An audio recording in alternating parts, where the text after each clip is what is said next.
Good afternoon, everybody. Today is July 1st, 2019. This is a work session for the Salisbury City Council. And first up on the agenda is Human Resources Director Jeannie Lloyd with the Healthcare Consortium MOU. Thank you very much. May I come up? Yes, ma'am. Sit up there. Have one of these comfortable chairs here. I think it would be easier for me to get to a microphone rather than leaning across those chairs there. I'm sure you've seen the MOU on occasion. It arrives here at the City Council. As you know, we're part of a healthcare consortium with the Board of Education of Wicomico County and also Wicomico County. So part of this MOU are certain specific things that each group would have to do in order to remain part of that MOU. The first thing on the item list is to bring the 8% call down to 5% of your annual premium. That means the entire annual premium. There has to be a call set aside, and it's held by Care First, and that amount is used in case we go over or have a cumulative experience loss, meaning we haven't paid in enough premiums, our claims have exceeded that, so we now go into the 5% that's set aside. Previously, we had it at 8%, and based on information provided by consultants and the agreement by all three parties, they want to reduce it from 8% to 5%. The second item is that something that was done back in 2012, but as we looked through, we did not see that an actual amended change had been given to the document, so we brought it forward at this point in time. We have a stop loss for claims. If either person, any one individual, had a claim that exceeded $250,000, then Care First would step in and they would pay anything over that $250,000. Well, you actually have to pay for that stop loss insurance. And previously we had a cumulative stop loss. Like say if one person didn't reach $250,000, but if we hit claims over a certain amount, it got to a cumulative amount, then we went with a stop loss at that. We never could see that that was a good bargain for us, so we wanted to wipe that out.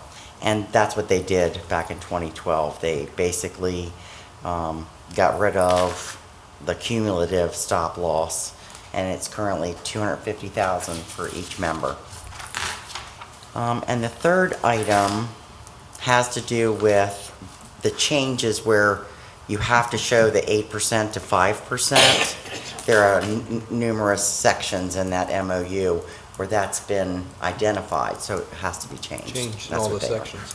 The final item identifies the amount of reserve funds beyond which any one of the entities may withdraw money from their account. This ensures that there is enough in reserve to cover the potential 2 years of call before an entity can remove excess funds. The reduction is a result of the call percentage reducing to 5%. Once the amount in reserve exceeds 10% of annual premiums, the amount over 10% is available for withdrawal. So we have previously had an 8%. Now we would like to bring it down to 5%. Previously, anything over 16% you could draw down. Now it moves to 10%. But it has to be there for at least 2 years. Okay. So those are the changes, and here is the resolution that identifies those items, and we're asking that the City Council approve so that we can move forward and sign off on this MOU. Does anybody have any questions? I have one. What is the history on use of the reserves? It hasn't been standard every year. Several years ago, we had our 5% plus we had to borrow from the county as well. And then that got paid back. And this last year, we did have to dip into the reserves, but not a lot. We didn't pay enough premiums in to cover our claims. But I don't think we've used it a lot. In the time I've been here and doing the director's position, I think we've had to touch that call for ourselves on 2 different occasions. And I've been doing this, I've been in this position for probably 5 years, been here 8, so I only can recall twice. Okay. And we're up to date on paying back what we had owed before? Yes, sir. Absolutely. Are you kidding? Keith Corker would never let that happen. I guess for the record, I should say we have Council President Jack Heath on the phone. And Jack, also for the record, you are being audio and video recorded. So I just wanted to make sure, there's been some issues statewide with a couple of things. I want to make sure you are aware of that, sir. Looks like lawn in New Hampshire. Any other questions? Now, I guess I have one. Now, going from the 8% to the 5%, does that save us any money? Is there, or is that, if we're going from, we're saying we're currently required 8% call to 5% of the annual premium, does that save us money from putting it aside, or how is that working? Well, I believe because as the premium goes up, obviously 8% would be greater. That is the theory behind it. So if having it at 5%, that kind of, It might even itself out Okay. as the premiums increase. okay, because we all know healthcare costs never go down. No. So, okay. Any other questions? You answered the question already. Pardon? She answered. Oh, okay. So is everybody, we have consensus to move this forward? Yes. Jack, you good? All right, we have consensus. Thank you so much Thank you. for your time. Next on the agenda is the easement with Rotary, the Rotary Club for the labyrinth on the Riverwalk. We have Amanda Pollock and some guests.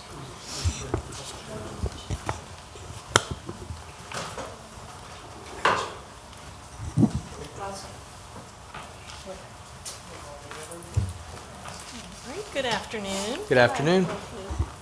I'll start with an overview, but first let me have everyone with me, all our guests, go ahead and introduce themselves real quick.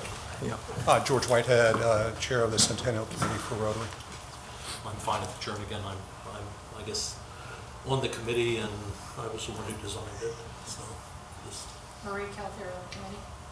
Thank you. Okay, so the Rotary has approached the city about constructing a labyrinth along the Riverwalk. So the property is next to Headquarters Live or the Daily Times building. It's on the east side of the South Division Street Bridge, just north of the river. So it's a fairly unused space right now. It's just open space. It has some grass and trees. So Rotary's looking to do this project to celebrate their 100th anniversary, and George will speak a little bit more to that.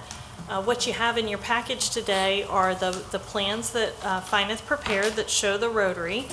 That show the labyrinth, and then the plat and deed of parcel, and then an ordinance to accept an easement. And the easement lays out who would be responsible for the different items associated with the labyrinth. So after Rotary builds it, they would turn it over to the city for ongoing maintenance, so the city would provide maintenance.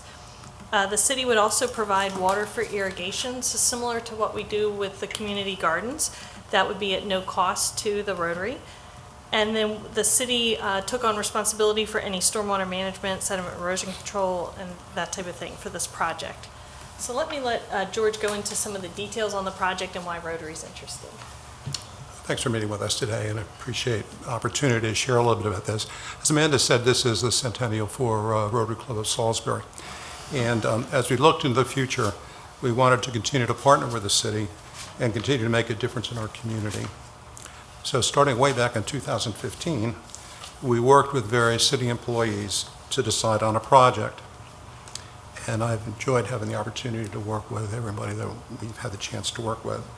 They suggested a number of possible projects, and we wanted one to promote peace and conflict resolution and prevention, and that is because it's one of the 5 focuses of Rotary Foundation. And we also wanted a lasting gift to the city by providing improvements and helping make Salisbury a destination for people to come, and we think that the labyrinth that we're going to propose is going to do that. So we did decide on a labyrinth for peace. Fyneth designed it. It's similar to the one in Chartres Cathedral. Mayor Day suggested several possible locations for the labyrinth. And as you may know, the labyrinth is a space where anyone can contemplate and meditate and reflect, and the location by the river was perfect. This is one that's Rotary Labyrinth for Peace that's down in Tumut, Australia, so I'll leave this with you. Just FYI, and not that ours is going to look like that, but same kind of idea. Similar concept. Yeah, similar concept, right. We want to use this space in a proactive way. To that end, Marie Calafiore and I met with the Chief Duncan. She indicated that Salisbury Police can use the space to positively interact with students whom they mentor, teach, and coach. Brian Poginghorn, a colleague of mine at Salisbury University, said it can be utilized for class activities such as problem-solving games. It will be a space that organizations can use for community circles. It will be a space to hold memorial events such as 9/11. It can be a venue for the International Peace Day that is already recognized in Salisbury. It can be a space where we co-sponsor new events such as World Labyrinth Day. The labyrinth then will be a space that brings people together. It will be a space leading to mutual respect, strengthening relationships, and increasing tolerance while decreasing aggression and conflict. So we're happy to answer any questions that you might have.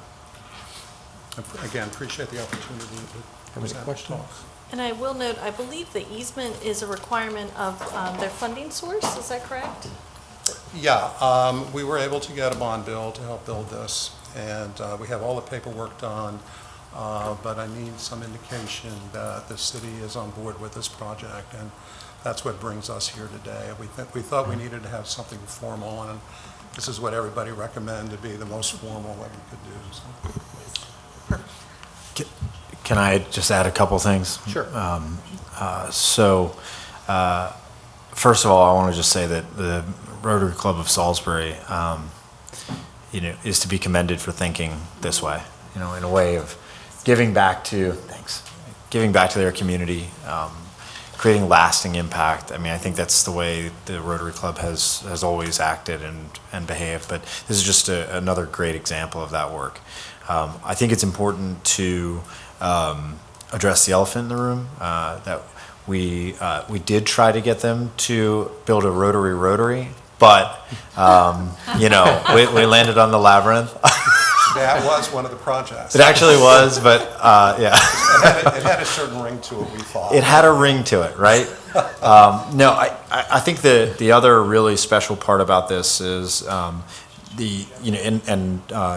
George, you addressed the ability to use this space for community interaction, some of the International Peace Day activities, et cetera. But from a planning perspective, I also just want to commend you all for taking what is currently a really forgotten little piece of our Riverwalk and activating it in a really positive and lasting way. We want it to be open space there, right? I mean, that's ideal, but open space doesn't just have to mean empty grass, nothing happening, right? Or very dry lot, mostly sand, nothing happening.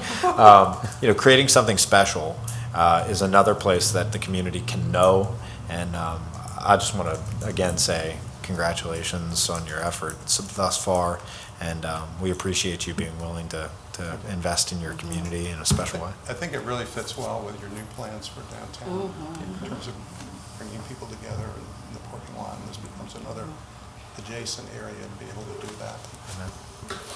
Jack, do you have any comments or questions? No, it's a great project. Yes, it is. And Mr. Whitehead promotes great projects. I've worked with Mr. Whitehead several times in our community, so I appreciate appreciate everything that you're doing. We have a peace poll. Yes, So we're yes. expanding this whole peace initiative. It's Yes. peace. Yeah. It's nice.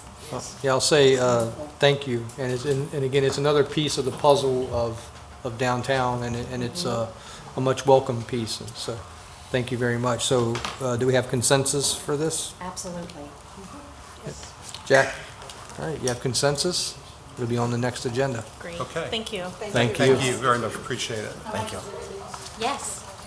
I'll be the first one there, and this is the one. Oh, cool. there it is. Thank you. Thank you so much. Nice. It's got too much in it. I'll take two, because I'll put one in Jack's mailbox. Oh, okay. And Jim? Yes. Thank you. How are you? I'm very well. Nice to see you. Thank you very much. Can't wait to see it. Next item on our agenda is a discussion of surplus of 1141 South Division Street, and we have Ms. Miller, our procurement director. How are you doing today? Good, thank you. Yes. Good evening, council. Good evening. Good evening, Jack. Can you- Fine, thank you. This is a request for the council to declare surplus this parcel. The address is 1141 South Division Street. It's parcel 0200. It's on the corner of Olney and South Division Streets. In your packet, I did attach a parcel map with that parcel outlined, so you could see exactly where that parcel was.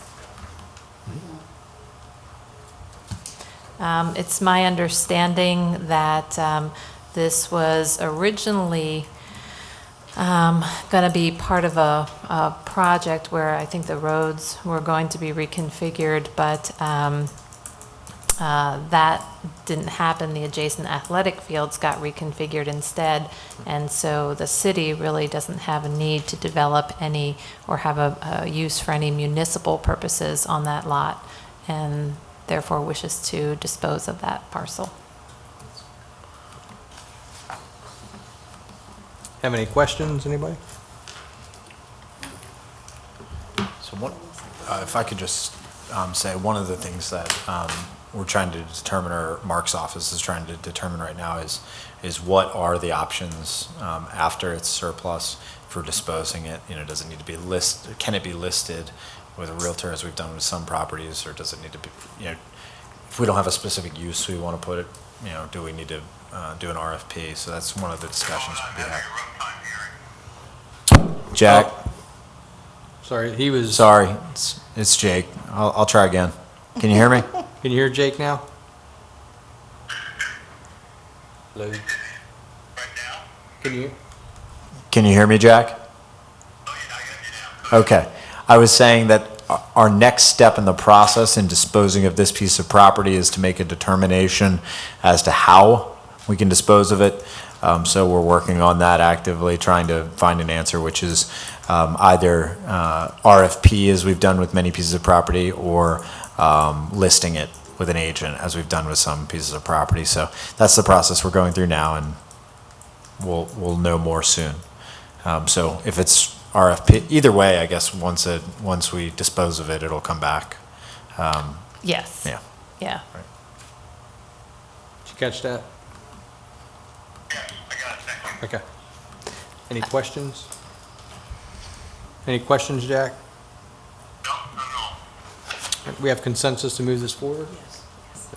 Okay, thank you. Thank you. And I think, Ms. Jackson, you had something you wanted to, Yes, City of Salisbury, I would like to express my gratitude and my excitement about Joshua Copeland, who was on Sunday's Best Sunday, who was moved up to the next level. Salisbury, we should be very proud. I am so proud to be a Salisburian, and I am so thoughtful and glad that Joshua represented us and represented us well. So if everyone is hearing me today, please look at Sunday's Best Sunday, because we're going to be the ones to have to vote on Joshua in the end.